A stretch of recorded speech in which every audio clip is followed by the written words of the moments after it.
बिस्मिल्लाहिर्रहमानिर्रहीम। अस्सलाम वालेकुम student, welcome to Aspire online classes. मैं हूं आपका मैथमेटिक्स टीचर इरशाद इमरान। आज हम लेक्चर नंबर 2 में डिस्कस करने जा रहे हैं। इंट्रोडक्शन है। इससे पहले भी मैंने लेक्चर 1 में भी इंट्रोडक्शन किया था कि चैप्टर नंबर 1 के पहले चैप्टर्स के बारे में, कि फंक्शंस के बारे में, कि फंक्शन की टाइप्स को डिस्कस किया था। इसकी जो बाकी टाइप्स हैं वो आप देख सकते हैं। सबसे पहले मैं इस लेक्चर के अंदर इंट्रोडक्शन, डेफिनेशंस एंड एग्जाम्पल, यानी कि इस पूरे चैप्टर के अंदर जो भी फंक्शंस के बारे में उसके इंट्रोडक्शंस करेंगे, यानी उसकी डेफिनेशन एक्सप्लेन करूंगा और साथ साथ उसके एग्जाम्पल भी। टाइप्स ऑफ फंक्शन में इससे पहले आप लोगों ने आइडेंटिटी फंक्शन तक, आइडेंटिटी फंक्शन से पहले वाला टॉपिक आप लोगों ने लीनियर फंक्शन तक पढ़ चुके थे। आज identity function. For any set x a function I x approaches to x of the form I of x is equal to x, यानी ऐसा फंक्शन जो इस तरह की फॉर्म में लिखा हो, I of x is equal to x for all x belong to x is called an identity function. यानी मेरा कहने का मतलब है ऐसा फंक्शन जिसमें आप जो भी वैल्यूज पुट करें उसके मुताबिक जो आउटपुट है, यानी आप जो भी वैल्यू इनपुट करें उसके कॉरस्पॉन्डिंग जो आपको आउटपुट रिजल्ट मिलता है तो वो आप लोगों का सेम ही हो। जैसे फॉर एग्जाम्पल आप लोगों ने एक्स की वैल्यू अगर आप कंसीडर कर लेते हैं 1 2 3, तो आई ऑफ एक्स आइडेंटिटी फंक्शन क्या है, एक्स के बराबर। तो 1 रिप्लेस करेंगे तो 1 ही आंसर आएगा, 2 रिप्लेस करेंगे तो 2 ही आएगा, 3 रिप्लेस करेंगे तो 3 आएगा। तो ऐसे फंक्शन को हम क्या कहते हैं, आइडेंटिटी फंक्शन। ये स्टूडेंट याद रखना, I of x is equal to x. Next definition है constant function. Let x and y be the set of real number a, a function c x approaches to y, यानी कि ऐसा function जो x approaches to y हो, defined by c of x बराबर है a। ये देखें, ये चीज अंडरलाइन कर लें, c of x is equal to a, यानी ये आप लोगों को याद रखने का तरीका मैं बता रहा हूं कि ऐसा फंक्शन जो cx हो, c into x is equal to a के बराबर दिया हो, तो ऐसे फंक्शन को हम क्या कहते हैं, constant function. For all x belong to capital X and small a belong to capital Y and fix is called the constant function. For example, C real approaches to real defined by C of x is equal to 2, ये भी एक constant function की example दी हुई है। For all x belong to real number is the constant function, यानी ऐसा function जिसमें जो मर्जी वैल्यू पुट की जाए उस फंक्शन को कोई फर्क ना पड़े, तो ऐसे फंक्शन को हम क्या कहते हैं, कांस्टेंट फंक्शन। नेक्स्ट डेफिनेशन है रैशनल फंक्शन की। A function r of x of the form p of x over q of x where both p of x and q of x are polynomial function and q of x is not equal to 0 is called the rational function। यानी ऐसा function जो इस तरह की form में लिखा हो, p over q की फॉर्म में लिखा हो, तो ऐसे फंक्शन को हम क्या कहेंगे, rational function. Okay students, rational function यानी जो p over q की फॉर्म में लिखा जाए। नेक्स्ट डेफिनेशन है exponential function. A function in which the variable appear as exponent, यानी कि पावर की फॉर्म में, यानी ऐसा फंक्शन जिसमें वेरिएबल जो पावर की फॉर्म में आ जाए, तो ऐसे फंक्शन को हम क्या कहते हैं, exponential function. A function in which the variable appear as exponent, exponent कहते हैं पावर को, डिग्री को, is called an exponential function। The function, इसकी एग्जांपल आप देख सकते हैं, y is equal to e की power x, y is equal to e की power x, y is equal to 2 की पावर x एंड e की power x into ln of 2। यानी जो भी फंक्शन को मैंने आपको पहले बता दिया था, एक स्विस मैथमेटिशियन था आइलर, जिसने फंक्शन को इस तरह जाहिर किया था, y is equal to f of x, यानी आप जो मर्जी कह सकते हैं, e की पावर है, y के लिहाज से लिखा हो या f ऑफ x के लिहाज से लिखा हो, ऐसे फंक्शन को हम कहते हैं एक्सपोनेंशियल फंक्शन ऑफ x, जो पावर की फॉर्म है। यानी जब भी पावर वेरिएबल की फॉर्म में आ जाए, यानी कि जितने भी वेरिएबल्स हैं वो पावर की फॉर्म में लिखे जाएं, तो ऐसे फंक्शन को हम क्या कहते हैं, एक्सपोनेंशियल फंक्शन। नेक्स्ट टाइप है फंक्शन की लॉगरिथम फंक्शन। लॉगरिथमिक फंक्शन क्या है, if x is equal to a की पावर y, यानी ये एक पावर की फॉर्म में लिखा है, then y is equal to log ax, यानी कि मैंने इस एक्सपोनेंशियल को मैंने किस में लिख दिया, लॉग फॉर्म में लिख दिया, x is equal to a raise to power y, then y किसके बराबर लिखा हुआ है, log ax, where a is greater than 0 is a is not equal to 1 is called the logarithmic function of x। यानी ऐसे function को हम क्या कहते हैं, लॉगरिथमिक फंक्शन ऑफ x। नीचे इसके दो नोट लिखे हुए हैं।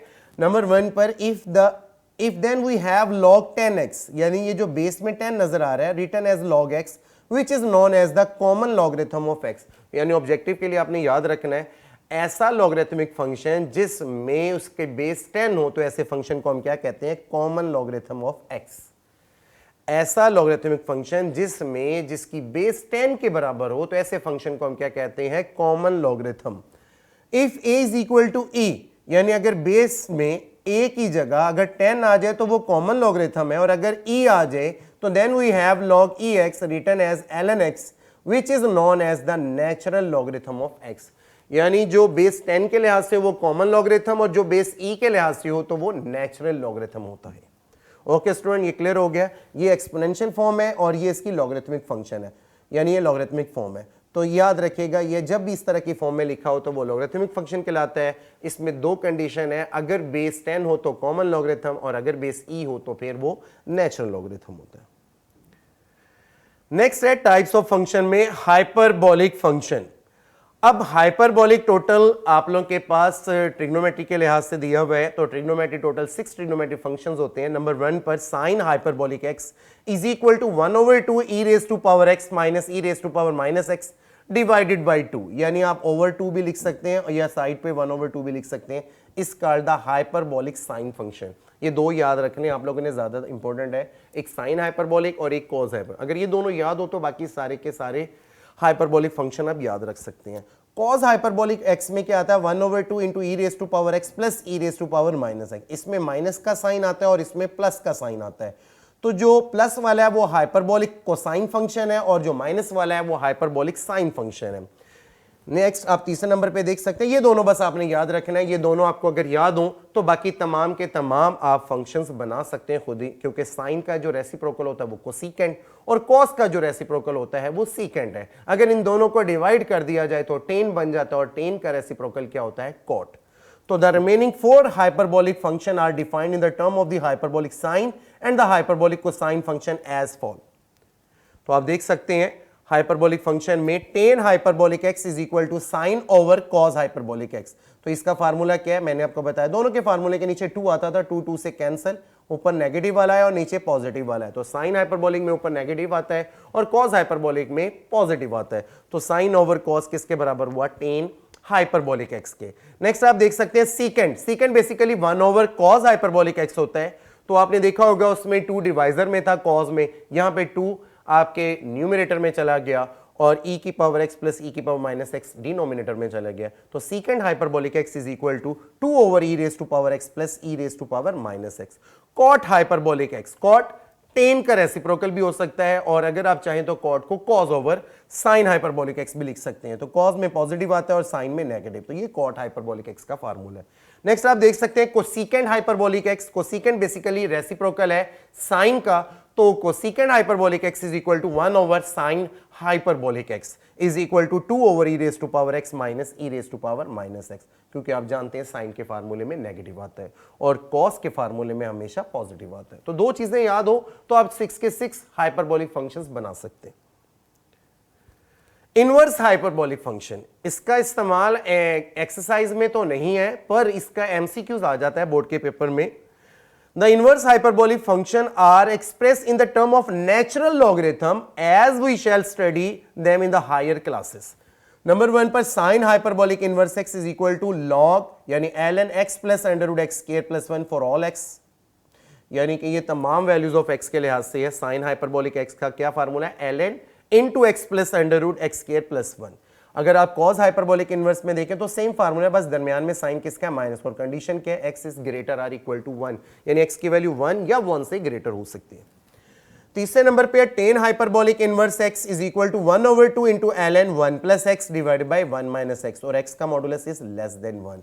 तो ये आप याद रखिएगा। 3 मैंने अभी आपको बताया, साइन हाइपरबोलिक इनवर्स में और कॉस हाइपरबोलिक इनवर्स दोनों के फार्मूले सेम है। फर्क ये है कि साइन हाइपरबोलिक इनवर्स के फार्मूले में दरमियान में प्लस आता है और कॉस हाइपरबोलिक इनवर्स के फार्मूले में दरमियान में माइनस आता है। और tan hyperbolic inverse is equal to 1/2 ln 1 plus x divided by 1 minus x।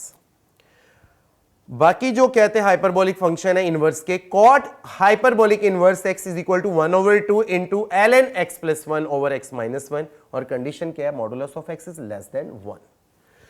Fifth पे है secant hyperbolic inverse is equal to ln 1/x plus under root 1 minus x square divide by x, और condition क्या है, 0 less than x is less than or equal to 1। Condition खास तौर पर याद रखिएगा फार्मूले में। आप देख सकते हैं 6 नंबर पर कोसिकेंड, क्योंकि आपने देखा होगा कॉस के फार्मूले में भी दरमियान में आपको क्या आते हैं, माइनस नजर आया होगा यहाँ पर, और इसी तरह कोसिकेंड में यानी कि साइन में पॉजिटिव है तो यहाँ पे भी पॉजिटिव। तो cosecant hyperbolic inverse x is equal to ln into 1 over x plus under root 1 plus x squared divided by x का modulus and x is not equal to 0। तो ये टोटल 6 हाइपरबोलिक इनवर्स फंक्शंस है, यानी inverse hyperbolic function भी आप कह सकते हैं।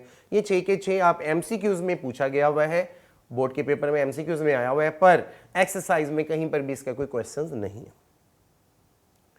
टाइप ऑफ फंक्शन में आ जाता है एक्सप्लिसिट फंक्शन।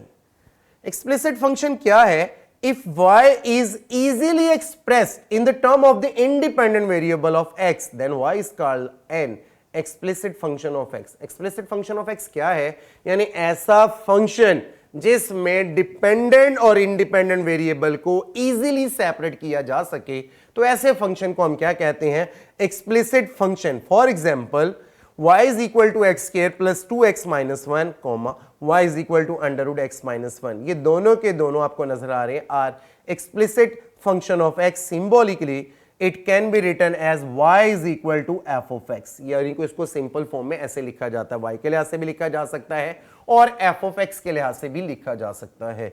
तो ऐसे फंक्शन जिसमें इंडिपेंडेंट और डिपेंडेंट वेरिएबल सेपरेट हो, तो ऐसे फंक्शन को हम क्या कहते हैं, एक्सप्लिसिट फंक्शन। नेक्स्ट आ जाता है implicit function. Implicit function basically क्या है, if x and y are so mixed up and y can not be express in the term of independent variable x then y is called the implicit function of x। यानी मैं क्या कह रहा हूं इसके अंदर कि जिसमें सेपरेट इजीली हो जाए कि dependent variable separate independent variable separate, तो वो होता है एक्सप्लिसिट। पर इम्प्लिसिट फंक्शन ऐसे होते हैं जिसमें x और y मिक्सअप होते हैं, आपस में जुड़े हुए होते हैं, यानी जिसमें x भी आ रहा हो दरमियान में y भी आ रहा हो, तो ऐसे फंक्शन को हम क्या कहते हैं, इम्प्लिसिट फंक्शन। इसकी एग्जांपल आप देख सकते हैं, x square plus x y plus y square is equal to 2 and x y square minus y plus 9 over x y is equal to 1 are implicit function of x and y। Symbolically it can be written as f of x y is equal to 0। देखें पिछला जो फंक्शन था f of x is equal to 0 या y is equal to f of x, यानी कि उसमें dependent और इंडिपेंडेंट वेरिएबल सेपरेट थे, इसमें x और y आपस में मिक्सअप होंगे, जुड़े हुए होंगे। ये देखिए यहां पर भी इनको सेपरेट इजीली नहीं किया जा सकता, तो ऐसे फंक्शन को हम क्या कहते हैं, इम्प्लिसिट फंक्शन। नेक्स्ट आ जाता है पैरामीट्रिक फंक्शन। तो पैरामीट्रिक फंक्शन बेसिकली क्या है, sometime a curve is described by expressing both x and y as a function of third variable t or theta which is called a parameter। यानी वो कहता है सम टाइम, आप लोगों ने ऐसे फंक्शंस भी देखे, और अगर आप लोगों ने अभी तक नहीं पढ़े तो मगर आगे जाके अब अगर आप पढ़ेंगे भी, तो ऐसे कुछ फंक्शन होंगे जिसमें दो वेरिएबल के अलावा एक न्यू थर्ड वेरिएबल बीच में होगा। वो थर्ड वेरिएबल टी भी हो सकता है, जस्ट लाइक हमें वेरिएबल का पता है एक्स वाई है, पर ऐसा फंक्शन भी होगा जिसमें तीसरा वेरिएबल भी बीच में शामिल होगा, just like T R theta. इन्हें हम क्या कहेंगे, parameter. The equation of the type x is equal to f of t, ये आप देख सकते हैं x is equal to f of t and y is equal to g of t। यानी आपके पास दो फंक्शन है, x और y दो वेरिएबल तो है, पर इनमें जो कॉमन वेरिएबल है वो आपके पास क्या है, t। तो ऐसा फंक्शन जिसमें x और y दो वेरिएबल के अलावा एक थर्ड वेरिएबल भी बीच में शामिल हो, वो थर्ड वेरिएबल t हो सकता है, थीटा हो सकता है, z हो सकता है, तो ऐसे वेरिएबल को तो पैरामीटर कहते हैं, पर ऐसे फंक्शन को, ऐसी इक्वेशंस को हम क्या कहते हैं, पैरामीट्रिक इक्वेशन या parametric function of the curve. Just like आपको एग्जांपल नजर आ रही होगी, x is equal to a t square and y is equal to a t and second आप देख सकते हैं इसमें x और y वेरिएबल और t इसमें थर्ड वेरिएबल है, उसका क्या नाम है, उसे पैरामीटर भी कह सकते हैं। ये देखें x is equal to a cos t and y is equal to a sine t, ये x और y दो वेरिएबल है मगर इसमें थर्ड वेरिएबल t है। तीसरी एग्जांपल आप देख सकते हैं, x is equal to a cos theta and y is equal to b sine theta. इसके अंदर x और y वेरिएबल है दो, मगर तीसरा वेरिएबल इसके अंदर क्या है, वो थीटा है। इसी तरह x is equal to a second theta and y is equal to b tan theta. इसके अंदर ये दो वेरिएबल x और y और तीसरा वेरिएबल इसमें कौन सा है, थीटा है। इसमें t है, इसमें भी t है, इसमें थीटा है। तो are called the parametric function, here the variable t और थीटा इज कॉल्ड पैरामीटर। तो समझ तो आगे हो गया आप लोगों को, काफ़ी क्वेश्चंस आगे आएंगे इसके एक्सरसाइज में, एग्जांपल्स में भी हैं कि जब भी आपको दो वेरिएबल x और y के अलावा कोई तीसरा वेरिएबल अगर आप लोगों को नजर आता है, तो वो जो तीसरा वेरिएबल होता है उसे पैरामीटर कहते हैं, और ऐसे फंक्शंस को हम क्या कहते हैं, पैरामीट्रिक फंक्शन। नेक्स्ट डेफिनेशन है even function. A function f is said to be a even function if f into minus x is equal to f of x। ये है याद करने वाली चीज, यानी ऐसा फंक्शन जिसमें हम x की जगह रिप्लेस करें माइनस x और उस फंक्शन को कोई फर्क ना पड़े, तो ऐसे फंक्शन को हम क्या कहते हैं, even function for every number of x in the domain of f। For example f of x is equal to x square and f of x is equal to cos of x are even function of x। यानी इस function को हम क्या कहेंगे, even function. ऐसा function जिसमें उस function को कोई फर्क ना पड़े अगर हम उसमें x की जगह रिप्लेस करें माइनस x, तो ऐसे फंक्शन को हम क्या कहते हैं, even function. Just like f of x is equal to x square and f of x is equal to cos of x। तो ऐसे फंक्शन को हम क्या कहते हैं, even function. Odd function basically क्या है, function f is said to be a odd function if f of minus x is equal to minus f of y। ऐसा फंक्शन जिसमें x की जगह हम रिप्लेस करें माइनस x, फंक्शन तो आई पर साथ साइन किससे इसका है भाई, नेगेटिव का, तो ऐसे फंक्शन को हम क्या कहते हैं, ऑड फंक्शन। तो स्टूडेंट्स इवन के अंदर ये चीज याद रखनी है और ऑड के अंदर आप लोगों ने ये चीज याद रखनी है, दोनों में आपने x की जगह क्या रिप्लेस करना है, माइनस x। तो ऐसे फंक्शन को हम क्या कहते हैं, ऑड फंक्शन, और ऐसे फंक्शन को हम क्या कहते हैं जिसमें f of x रिफाई, तो वो इवन फंक्शन। कुछ ऐसी भी कंडीशन होंगे जिसमें ना ही फंक्शन बनना होगा, चाहे ना ही बाहर नेगेटिव का साइन आ रहा, तो ऐसे function neither even nor odd functions कहलाते हैं। For every number of x is the domain of f, for example f of x is equal to sin x and f of x is equal to x cube are odd function of x। तो ये odd की examples थी। Even की example में x square है तो odd के function में x क्यूब है, इवन के फंक्शन में cos x है तो ऑड के फंक्शन में sin x है। कुछ एग्जांपल भी है आपकी बुक की। एग्जांपल नंबर 1 है, show that the parametric equations x is equal to a cos t and y is equal to a sin t represent the equation of the circle x square plus y square is equal to a square. वो ये कहना चाह रहा है कि ये जो दो आप लोगों को फंक्शन दिए में पैरामीट्रिक फंक्शन, शो करके दिखाओ क्या वो सर्कल की पैरामीट्रिक इक्वेशन है। बेसिकली जो सर्कल होता है उसमें एक ही रेडियस होता है। अब हम देखते हैं, हमने सर्कल की इक्वेशन ये प्रूव करनी है, x square plus y square is equal to a square, x is equal to a cos t and y is equal to a sine t. आप दोनों इसे इक्वेशन नंबर 1 कह दें, इसे आप इक्वेशन नंबर 2 कह दें। इस तरह के 3 क्वेश्चंस आप लोगों को हाइपरबोला के, पैराबोला के और इलिप्स के आप लोगों को एक्सरसाइज में मिलेंगे, एक्सरसाइज 1.1 के सेकंड लास्ट क्वेश्चंस के अंदर। तो देखें, x is equal to a cos t and y is equal to a sine t, square and adding equation 1 and 2। आप पहली और दूसरी इक्वेशन का स्क्वायर भी कर दें और ऐड भी कर दें, तो ये देखें x square plus y square is equal to a square cos square t plus a square sine square t, x square plus y square is equal to a square common ले लें, cos square t plus sine square t. आप जानते हैं x square plus y square is equal to a square into 1, क्योंकि ये चीज 1 के बराबर है, तो आप लोग की सर्कल की इक्वेशन क्या बन गई, x square plus y square is equal to a square which is represent the equation of the circle. तो बेसिकली ये सर्कल की क्या बन गई, इक्वेशन, यानी ये रिप्रेजेंट कर रहा है सर्कल की इक्वेशन में। आप देख सकते हैं यहाँ पे कोई भी पैरामीटर नहीं है। तो ये देखें, x is equal to a cos t and y is equal to a sine t, basically किसके पैरामीट्रिक इक्वेशन है, सर्कल के पैरामीट्रिक इक्वेशन। क्वेश्चन नंबर यानी एग्जांपल नंबर 2 है, प्रूव द आइडेंटिटीज। पहली आइडेंटिटीज है cos hyperbolic square x minus sine hyperbolic square x is equal to 1। आप देख सकते हैं इसका सॉल्यूशन है, वी नो दैट। सबसे पहले मैंने साइन हाइपरबोलिक x का फार्मूला लिखा, वो आप जानते हैं, उसके दरमियान में माइनस का साइन आता है, और cos हाइपरबोलिक x के फार्मूले में पॉजिटिव का साइन आता है। Sine hyperbolic x is equal to a raise to power x minus e raise to power minus x divided by 2, and cos hyperbolic x किसके बराबर होता है, e की पावर x प्लस e की power minus x divided by 2। तो ये दो क्या थे फार्मूले, साइन के और cos के। नेक्स्ट है में now left hand side cos hyperbolic square x minus sine hyperbolic square x।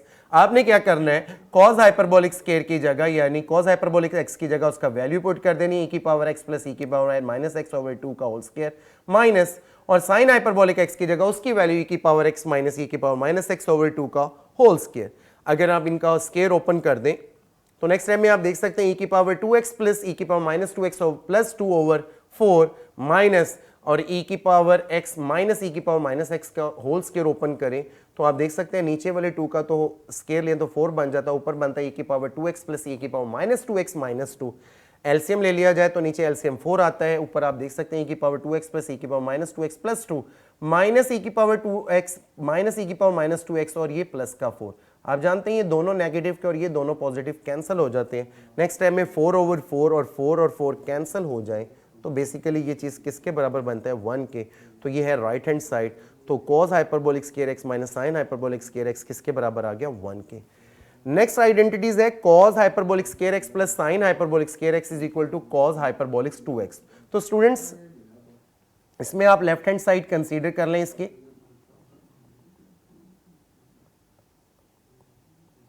Same question है, पिछले वाले में माइनस का साइन था, यहाँ पे प्लस, यहाँ पे आ जाएगा e की पावर x प्लस e की पावर माइनस एक्स ओवर 2 का होल स्क्वायर प्लस e की पावर x माइनस e की पावर माइनस एक्स ओवर 2 का होल स्क्वायर। अगर आप इसका फार्मूला ओपन करें तो e की पावर 2x प्लस e की पावर माइनस 2x यहाँ पे आ जाएगा प्लस 2 क्योंकि e की पावर x और e की पावर माइनस एक्स कैंसिल हो, नीचे 4 प्लस e की पावर 2x प्लस e की पावर माइनस 2x और यहाँ पे आ जाएगा माइनस का 2 डिवाइड बाई 4। नेक्स्ट टाइम में आप देख सकते हैं लेफ्ट हैंड साइड, अगर आप एलसीएम ले लें तो नीचे 4 ऊपर e की पावर 2x प्लस e की पावर माइनस 2x प्लस 2, इसी तरह प्लस e की पावर 2x प्लस e की पावर माइनस 2x और माइनस 2, ये माइनस 2 और ये प्लस 2 कैंसिल हो जाता है। अगर आप ऊपर देखें तो e की पावर 2x है, e की पावर 2x है, तो 2 टाइम e की power 2x plus 2 time e की power minus 2x divided by 4। अगर आप 2 कॉमन ले लें तो e की पावर 2x प्लस e की पावर माइनस 2x ओवर 4, ये 2 ने 4 को कैंसिल किया तो ये 2 e की पावर 2x प्लस e की power minus 2x over 2, positive का साइन आ रहा है और डिवाइजर में 2 आ रहा है, तो बेसिकली ये फार्मूला किसका बनेगा सीकेंट हाइपरबोलिक 2x का, और ये आप लोग के किसके बराबर है राइट हैंड साइड। आप देख सकते हैं students cos hyperbolic square x plus sine hyperbolic square x is equal to cos hyperbolic, sorry student यहां पर आ जाएगा ये बेसिकली 2 नीचे है, ये पॉजिटिव का, तो ये चीज पॉजिटिव में है तो ये किसके बराबर होगा cos हाइपरबोलिक 2x। तो ये बेसिकली किस चीज के बराबर है राइट हैंड साइड के। Okay students, left hand side किसके बराबर प्रूव कर दिया राइट हैंड। इसके भी क्वेश्चन आप लोग की बुक में मेंशन है आइडेंटिटीज के, ये मेरे एग्जांपल सॉल्व कराए आपके बुक के। नेक्स्ट है example number 3, determine whether the following function are even or odd. ये लास्ट कहते हैं एग्जाम्पल है आपकी एक्सरसाइज की 1.1 से ऊपर दी हुई है। फर्स्ट फंक्शन है एफ ऑफ एक्स बराबर है 3x की power 4 minus 2x square plus 7। हमने ये शो करके दिखाना है ये इवन है या ऑड। तो फंक्शन दिया हुआ है 3x की power 4 minus 2x square plus 7। आपने क्या करना है put x is equal to minus x in f of x. इस फंक्शन में x की जगह माइनस एक्स रिप्लेस कर दें। आपको नजर आ रहा है यहाँ पे भी x की जगह माइनस है, यहाँ पे भी, और यहाँ पे भी x की जगह माइनस एक्स। आप जानते हैं नेगेटिव का स्केयर भी पॉजिटिव होता है और नेगेटिव के x के पावर 4 हो तो वो भी पॉजिटिव होता है। तो f of minus x is equal to 3x की power 4 minus 2x square plus 7, और आपको नजर आ रहा है f ऑफ माइनस एक्स किसके बराबर f ऑफ x, तो विच इज इवन फंक्शन, तो thus f of x is called even function. Next है f of x is equal to 3x over x square plus 1। आपने क्या करना है put x is equal to minus x in f of x। तो अगर आप देख सकते हैं f of minus x is equal to 3 into minus x divided by minus x का स्क्वायर प्लस 1, मजीद सिंप्लीफाई करें minus 3x x square plus 1। तो आप लोग को नजर आ रहा होगा f of minus x is equal to minus side पे 3x divide by x square plus 1, ये किसके बराबर है f ऑफ, तो which is odd function, odd, क्योंकि ये डेफिनेशन किस चीज की ऑड फंक्शन। लास्ट एमसीक्यू या लास्ट आप लोगों की एग्जांपल है, उसका थर्ड पार्ट है f ऑफ x आप लोगों को क्या दिया हुआ है sin x plus cos x। तो आप लोगों ने क्या करना है put x is equal to minus x in f of x। आप लोगों ने f ऑफ x में तो f of minus x is equal to sign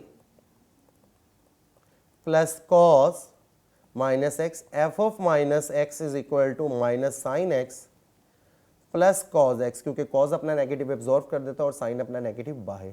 तो f of minus x is negative and positive plus minus is not equal to f of x, यानी आपका function ना ही क्या थे पॉजिटिव के लिहाज से बनना और ना ही नेगेटिव का, विच इज नाइदर इवन और ऑड फंक्शन। ओके स्टूडेंट्स, ये आप लोग के इवन ऑड के फंक्शन की एग्जांपल्स थी। ये आप लोग का लेक्चर यहाँ तक था आज का लेक्चर। ओके स्टूडेंट्स, आप लोगों को किसी भी लेक्चर में कहीं पर भी किसी भी चीज़ की कोई प्रॉब्लम आती है तो आप स्टूडेंट्स बता सकते हैं, वो मैं आप लोगों को सॉल्व करवा दूंगा। वो क्वेश्चंस कमेंट्स में लिखिएगा, हम कमेंट्स में वहाँ पे मैं क्वेश्चंस आपको बता दूंगा किस तरीके से सॉल्व करना है। यहाँ तक था हम लोग का आज का लेक्चर। ओके स्टूडेंट, यहाँ तक था हमारा आज का लेक्चर। यहाँ पर हम कहते हैं इसके बाद जो आगे एक्सरसाइज 1.1 के क्वेश्चंस हैं वो हम नेक्स्ट लेक्चर्स में सॉल्व करेंगे। ओके स्टूडेंट्स, अल्लाह हाफिज़।